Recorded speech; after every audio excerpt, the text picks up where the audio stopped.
All right, it is championship week here in the Inland Empire, and we're going to preview the 5 big championship games involving teams in the Inland Sports Show coverage area. We got the big GZ, Geoff Gorham, to help me break them down. And Geoff, we've got 5 of the 14 games that will involve Inland Empire schools, and we're just going to go numerically with the top one, and it's a big one. Division I, Centennial taking on Santa Margarita Friday at the Rose Bowl. I know we're both big fans of head coach Matt Logan. Man, it would be so good to see him back on top with a CIF championship. Well, I mean, you look at what he's done at Centennial. It's a public school. They've dominated these private schools. You know, they go into the Trinity League. They take care of business. They beat Mater Dei twice, who came into the season ranked number 1 in the country. They beat them twice, but they did lose to the team that they're playing in the finals. Against a Carson Palmer-led team that beat Centennial without Matt Logan, which is kind of a caveat of what we're going to see on Friday night. I don't think they can beat Centennial. I firmly believe with Matt Logan at the helm, the Catalano boy, who is just one of the premier quarterbacks in the area, not a superstar by any means, but one of the best teammates you can ever have. So I think Centennial is going to have a real shot. Yeah, not just a real shot. And maybe I'm just being a homer here, but I just feel like, man, Centennial is just playing at a level right now where they could beat anybody, whether it's Santa Margarita or whoever they went up against. And Santa Margarita, I had to look them up a little bit because I don't know a whole lot about them. I loosely follow the Trinity League, but they were co-champions in the Trinity League, which was very good this year. I mean, obviously, you know what you're going to get with Bosco and Mater Dei, but Servite wasn't bad. They made the Division I playoffs. Olu was, they had a pretty good season despite what their record said. So I mean, the Trinity League was tough, and for Santa Margarita to win a co-championship, that was. I guess they're good. I mean, they beat Centennial earlier this year in overtime. So, but I just feel like Centennial, again, maybe I'm just being a homer, but I feel like, Centennial, if there was a favorite going into the game, they would be the favorite going into this game. Well, I was in Santa Barbara the last couple of days with my family, and a little side note is I'm driving and I saw a car in front of me and it said Catalano Motors in Santa Barbara, and I said maybe that's a little foreshadowing what to come. But I want to talk about that young man. He's leading this team to another championship opportunity. He signed at a Division III university. How wonderful how great a story is that? Choosing not to go big, maybe not get to play as much, but going and knowing that he's going to get to play at a Division III level, get a great education, and it just shows the type of kind of kid that Matt Logan brings in to Centennial. Yeah, I think it was Pomona Pitzer, if I remember correctly, where Dominic was going to go. Yeah, and you know what? And speaking of the Catalanos, I brought up that video from 2015. I don't know if you saw it. I put it on social media when Centennial, the last time they won CIF's top division was 2015. It was called the Pac-5 at the time. It wasn't Open Division or Division I. It was called the Pac-5. And that year, they beat Mater Dei in the semifinals, and then they beat Bosco in the championship game. I mean, what a run that year. And Anthony Catalano was that quarterback, for the Huskies now. Now he's the associate head coach or assistant head coach to Matt Logan. So there's, the Catalanos have their fingerprints all over these CIF championship teams, whether it was a decade ago or even this year. So that's pretty cool, too. That's another, storyline in this game. Yeah, and it is funny. I can joke around. We can talk about, Jay Sayers hiring their football coach for $250,000. Matt Logan makes about $5,300 as a stipend at Corona Centennial. And you know that his counterpart across the way, who won a Heisman Trophy, is probably making close to $500,000 coaching high school football. So, I mean, it's kind of a cool thing to say, hey, my 5,000 versus your, 500,000. So, and we all know, Coach Logan's a good friend of both you and I, and we wish him the best, and hopefully he can continue to do this for years to come. Yeah, I hope he gets it done this year. It's just so many good storylines, with this game.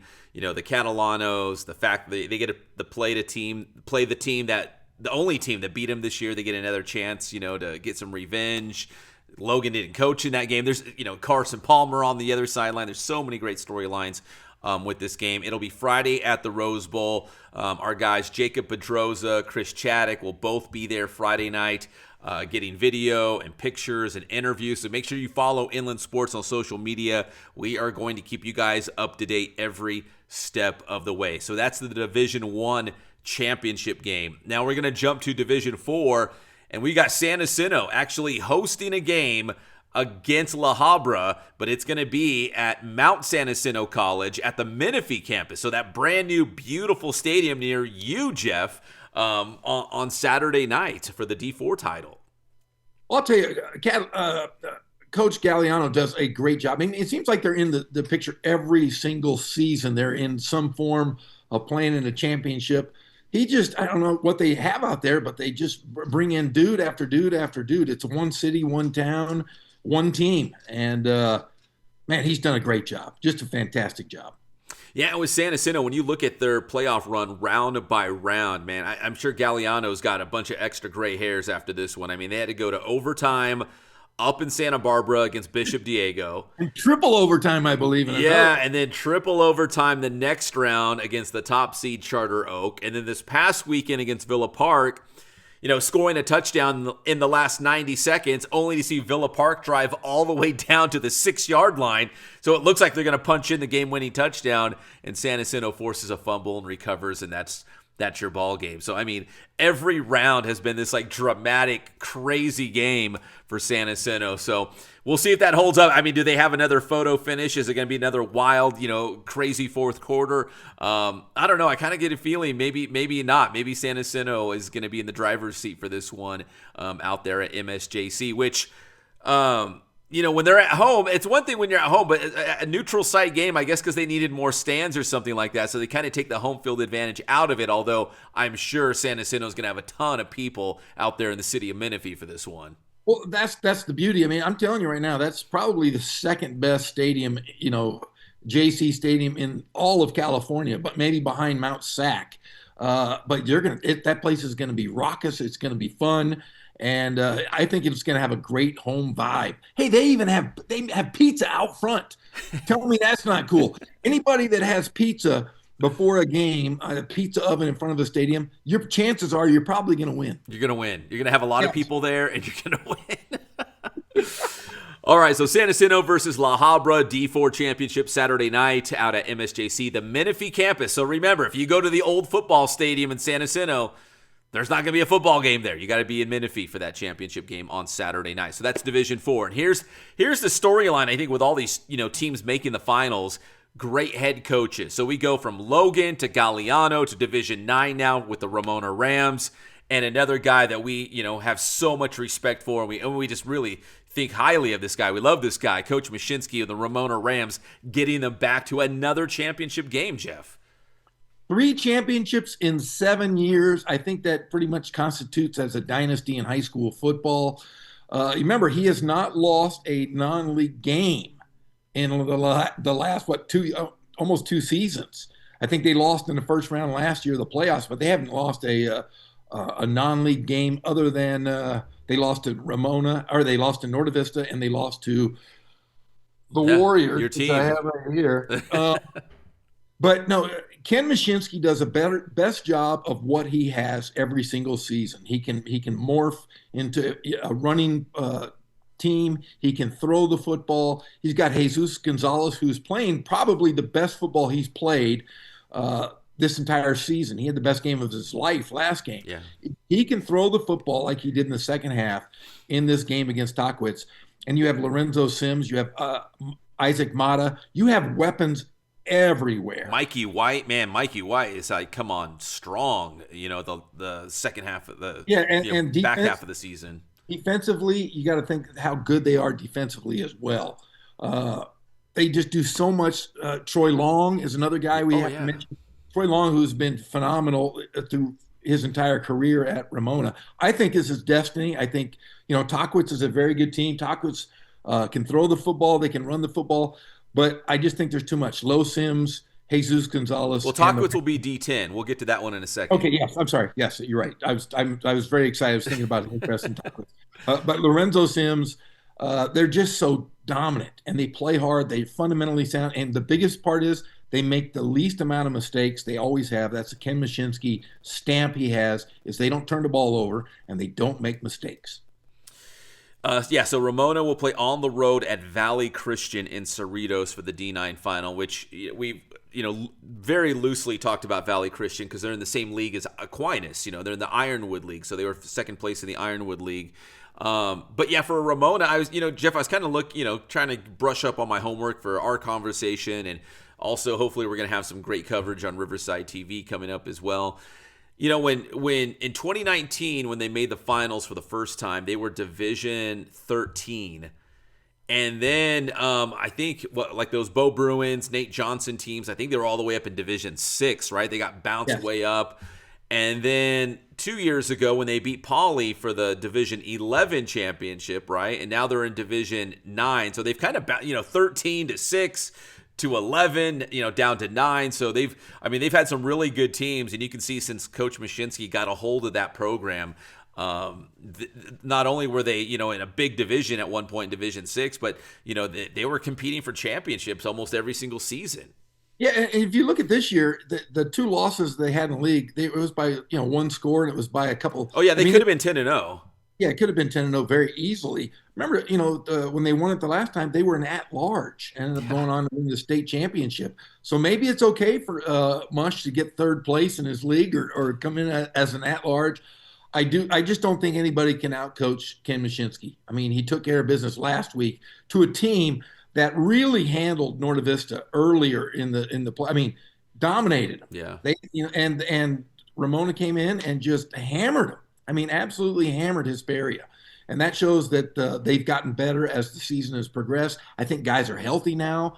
And I just think that Ramona is going to go on and win a second championship in a few years, which is kind of nice. But they asked me the first time to speak. Remember in 2019, they asked me to speak, and they lost. I said, I'll never speak again.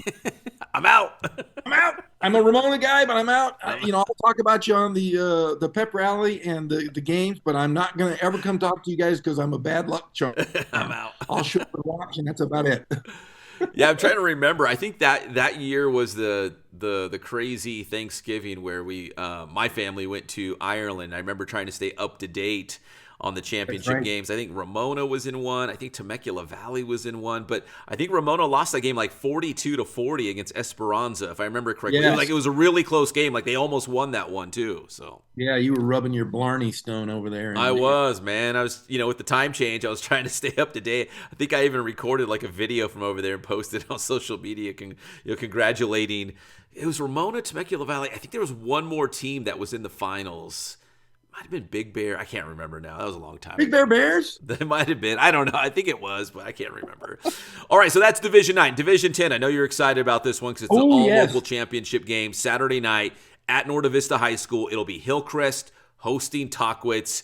And Tahquitz, second place out of the Mountain Pass. Hillcrest, the number 2 team out of the Sun Belt League. Of all these championship games, man, I got a feeling this might be the best one of all. I think this is going to be a battle. Well, yeah, it is going to be a battle, but I'll tell you, my favorite thing I want to tell you is that the Hillcrest is playing great football right now. I mean, fantastic football. He's another guy from the Ken Mashinsky tree. Travis Carter played for Mush. He was the last quarterback to get to the semifinals at King High School when he was just a player. But he does a lot of the same things that Ken Mashinsky does. They coach a lot, quite a bit the same. They tackle well. They're fundamentally sound, and they just have guys that are just studs. And talking about Reyes Ortiz, if you get him going, he is a beast. A junior, he's thunder and lightning in a bottle. You have Matt Ramos who's playing great as a quarterback. I think this is a destiny for the Trojans. I think Coach Carter's done such a great job. And working with him this summer, I got to hang out with him and read his mind a bit, or got to listen to him. He does a great, great job. Nicholas Shaw, another player that they have who is phenomenal. I think too much offense. You always talk about defense wins championships.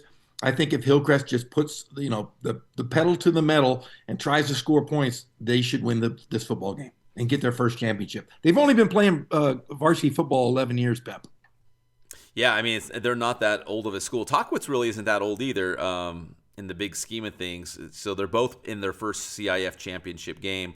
Geoff, I'm looking at Hillcrest's their schedule this year. So I was at their game. I think it was week number 9. Is that what it works out? Yeah, week number 9.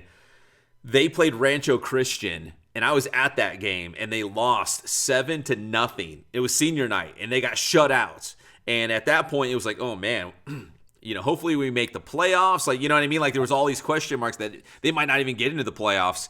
And I went out to a Hillcrest flag football game, a playoff game, and I just happened to walk past Coach Carter. He was walking, I think, from the football field to his classroom or the locker room, and I was like, "How's practice going this week?" It's like this is must win. They played Valley View in week 10. Like they had to beat Valley View to put themselves in a spot to get into the playoffs. And he's like, "Man, it's really good. It's been really good. The guys know exactly what they have to do." In a weird way, I think losing to Rancho Christian 7-0 was a wake-up call. Maybe they had some like come to Jesus practices that week where Coach Carter, got into him a little bit. But because they beat Valley View, was it 41-7? So they lost to Rancho Christian 7-0. In the games after that, they won. They beat Valley View 41-7, Monrovia 41-14 to open the playoffs. On the road at St. Margaret's 27-13 in a rainstorm, and then Pacifica 39-20. Like ever since that game, dude, they have come alive. Like Hillcrest is playing at such a high level. Well, and winning at St. Margaret's is probably one of the hardest places to play. It's a small stadium. They have bleachers on one side, so the fans are all mixed together. Basically, if you throw an errant pass out of bounds, you're going to run into a chain link fence. But that's a huge win. When I saw that they beat St. Margaret's on the road, that was huge. But Tockwitz can throw the football. They run the football. They're very, very balanced. So if you look at the numbers, they're pretty much equal. But I just think that the talent, and like you said, they just turned it on after that loss at Rancho Christian. And I just think that Coach Carter is worked so hard with his team.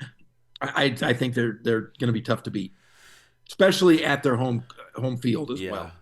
Yeah, I just feel like something about Hillcrest right now, man. They're just playing at they're playing their best football of the season, like right now. And Tockwitz is really good too. I mean, they've got some quality wins on their resume. They beat Liberty earlier this year. Terrell Strong is a great running back. Jacob Arbuckle, a great receiver. I think at least the championship games involving the schools that we care about in our coverage area. Yeah. Centennial versus Santa Margarita, I think, will be a battle. But all those other ones, man, I feel like Tockwitz versus Hillcrest might be the most competitive. Like who has the ball last? It's going to come down to who not turning it over in the fourth quarter or something crazy. It's going to be a battle. Well, hopefully Riverside TV will be there for our pre halftime and post game. And if we can get that figured out here in the next 24 hours, we could be there at the stadium. And that's the one game I circled. I'd love to watch just because I'm a big fan of Travis Carter and his team. Yeah, we're still efforting and trying to make this happen, but the plan is, hopefully Saturday night we will have a pep rally live from Norte Vista High School for the Division 10 championship game. We'll do like a pregame show, a postgame show, maybe even a halftime update with Riverside TV. So we're trying to make that happen. And if we do, of course, we'll give score updates for Ramona and, San Jacinto and, Valley View, the other games, and hopefully some highlights from the Friday night game of Centennial at the Rose Bowl against Santa Margarita. But speaking of Valley View, Geoff, let's wrap this up. Division 11, Valley View will be at home for the Division 11 championship. Let me pull up their schedule real quick too. Valley View will be at home against Baldwin Park for the D11 championship game. Valley View is a team that, from out of the Sun Belt League, we talked about just trying to survive the Sun Belt, right? Poly was the champion, but for second and third place, you just had to survive and get into the playoffs. Once you got in, especially for Valley View, I feel like they're a lot better than Division 11, but they're in D11. You are, you got to play whoever is in front of you, whether you're D11 or D9, but they're making a run to the championship game. It looks like I don't know, man. It looks like they're not going to be stopped. No, and I think you and I covered their last big playoff push against San G a few years back when Dan Barlage was the head coach, and Yeah, they ran that funny I formation where they put like 10 guys in line. It was one of the coolest things I ever saw. But Valley View coming out strong. I mean, they've got themselves a nice little power going on in there. And Movell. yeah. So, So and they get to host too. So, yeah, championship game. Yeah, I saw some people posting on social media that they didn't get a lot of people come out to their semifinal game. So they're hoping that for the championship game, Black Friday or not, well, it's Saturday. I say Black Friday, but come out Thanksgiving weekend and Saturday night and pack that place. See if the Eagles can bring home a championship. In fact, Geoff, were you with me that year? So Valley View, they beat San G. That was a SoCal regional game, wasn't it? yes, it was. So they each won a CIF title. In fact, I think Valley View won it up at, was it Palmdale? It was somewhere up there in the desert. Remember Or in Knight High School in Lancaster, something like that. They were Yes. up that Yes. way. So San G won a title, Valley View won a title. They played in the regional. Valley View won that regional game, and they hosted a state championship. I think it was one of the Bishop schools from up north. They had like a famous head coach. I can't remember it. So Valley View has hosted some like big games, CIF championship games or state championship games. But I know they're putting out there on social media. They love to pack the place. And I'll say this as we wrap this up, Geoff. The CIF did not do the Inland Empire any favors because you got Centennial on Friday night, right? Which all eyes are going to be on that game. But the other 4 games involving IE schools, they're all on the same night. Like, you know what I mean? Like people who follow Hillcrest also follow Ramona, who might also follow San Jacinto, or if you follow Hillcrest, or Tahquitz, you might follow Valley View, from the same league as Hillcrest. So it's like they're all playing on the same night at the same time. I wish they would have staggered it a little better. They didn't do the IE any favors. No, and I'm going to pull the curtain back a bit. When we called the Hillcrest game last week, I'm getting texts from Jennifer Mashinsky wanting to know the score of Hillcrest just because she's a Travis Carter fan. Yeah. And I know that, Travis would go watch Ramona, and I know that Mush would go watch Hillcrest. So it does take away a lot of fandom because a lot of those coaches, they're all friends. They want to go support each other. They used to be in the same league, for gosh sakes. So, yeah, when I saw the schedule, because in years past they might stagger it, like the odd divisions play one night, the evens play the other. It didn't work that way. It was just it was like a mishmash. Like they just had all these, it was just kind of random. And when I saw Centennial stand alone on Friday night in terms of the games that we care about, and then the other 4 all on Saturday night, I'm like, oh man, what about the IE football fans who want to see more than one game? Like it's not fair. So and Mike West is the commissioner of the come on, Mike, and he lives in Riverside. I should have called him. On the night before and said, hey, look. Let me tell you how to do this, and then he could have heeded my advice. Yeah. If you would have put Ramona and Hillcrest on opposite nights, and maybe I'd even say Valley View on the opposite of Hillcrest, and Tahquitz and San Jacinto too. Like Tahquitz is in Hemet and San Jacinto. Like I'm sure that fans who care about football in that area, that pocket of the IE, stagger those 2 games. Yes. Somehow, but. Anyways, it is what it is, and we're hoping to bring you some coverage on Riverside TV. We'll definitely break it down next week here on the Inland Sports Show as well. But, Geoff, happy Thanksgiving. Enjoy the quick break, and hopefully I will see you on Saturday night, man, for some more high school football coverage. Oh, I can't wait. And remember, we can maybe get a state playoff game. We've done those before. Those aren't always hard to get, so it might be nice to see that. I hope you enjoy some turkey. I'm going to have turkey, ham, stuffing, yams. I'm not a big yams guy, but I'm still going to eat them because I'm fat. And then I'm going to have canned, cranberries, the slop. Oh, yeah. It comes out in a big, tube. I love that stuff. But I'm telling you, I'm going to put on a lot of weight. And Saturday night, I'm going to be dressed like Santa probably just because I'm going to be so damn fat. You're going to be wearing sweatpants. Sweatpants because my jeans won't fit. Well, I hope to see you Saturday night, Pep, and everything you do for the city of Riverside and for the Inland Empire. You're my best buddy in the whole world. I love you, and I hope nothing but the best for your family. Nobody better than Geoff Gorham. And again, hopefully we'll see you Saturday night at the Hillcrest versus Tahquitz D10 Finals. That's Geoff Gorham here on the Inland Sports Show.